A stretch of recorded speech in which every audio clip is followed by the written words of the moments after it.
the air quality in the national capital continues to deteriorate as the AQI has been recorded at over 400 in most of the places across Delhi. The overall AQI of the city continues to remain in the severe category. Meanwhile, Delhi is of course reeling under a layer of haze and has been engulfed by a thick layer of fog. In certain areas, sprinkling of water is being done by the Municipal Corporation of Delhi as a measure against rise in the air quality index. Meanwhile, the Delhi government has ordered all government and primary schools to remain shut today as well as tomorrow. Meanwhile, the third stage of the graded response action plan is also being implemented by the Commission of Air Quality Management in the wake of this situation. You can in fact see these visuals on your screens of thick smog enveloping the national capital. Meanwhile, joining us on the broadcast today afternoon to discuss more is Dr. Antaryami Dash. He is the Deputy Director, Health and Nutrition at Bal Raksha Bharat.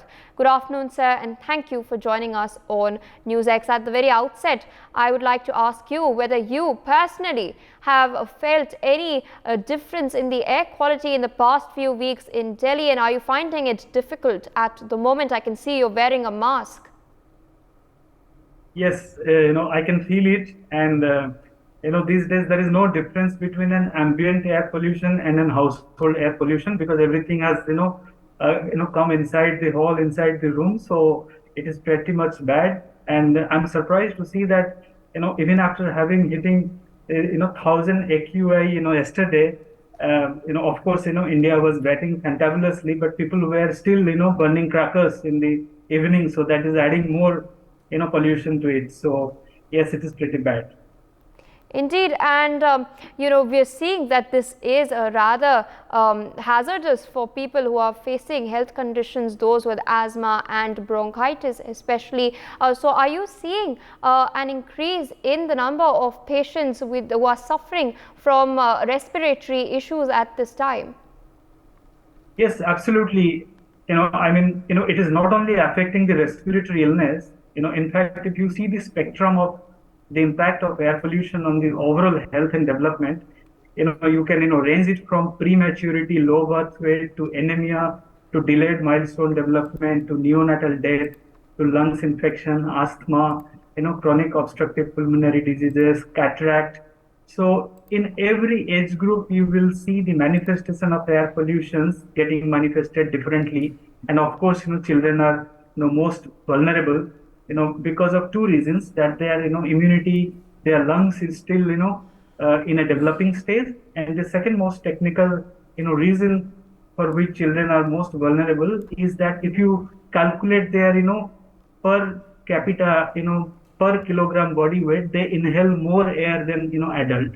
So that's why they are very susceptible to inhale more polluted air.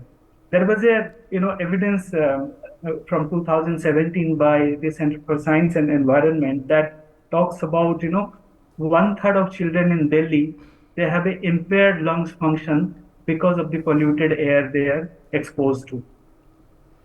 Indeed, and what do you think that is it that we can do as people, as residents who are living in and around the national capital? As you said, cases are on the rise. So what sort of measures can we take as on an individual level to mitigate the adverse impact on our personal health? So there are a lot of actions that individuals can take, and there shouldn't be a knee-jerk reaction all the time. If you see the heightened level of pollution, then only you start thinking about it. I think you should be prepared for this. Every year there is a pattern. In the first week of November, we see that there is heightened air pollution in Delhi NCR. So some of this is very, very anthropogenic. I mean, caused by people and our action only, and some of you can blame it to the nature, but 90% is anthropogenic. And the actions we take deliberately, that is causing all this problem. So there are two angles to it. You can prevent it, and the moment you are already exposed to it, and there are certain actions you can take to you can isolate yourself from the pollution. So at present we can do try to be as much as possible indoor. even if you are indoor, put a mask, because the level is so hazardous that it can affect you. Even if you are indoor, like me, I'm asking the mask now. Yeah, if you can afford, put a air filter in the room. So that's one. Those who are having a very lower immunity in their lungs capacity, it is a mandatory thing for them to have put the mask and the air filter. Government should put a restriction in the close down of schools, or working from home. That can be another option. If you can avoid going outside, please do that. Don't stop your medications that you are having for your chronic illness. That is most important.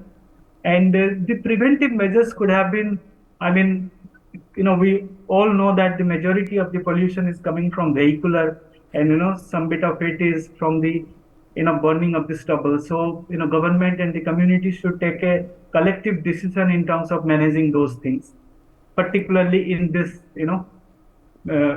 month of the year, November, October. These are the peak seasons. For more such videos, subscribe to the NewsX YouTube channel, hit the bell icon.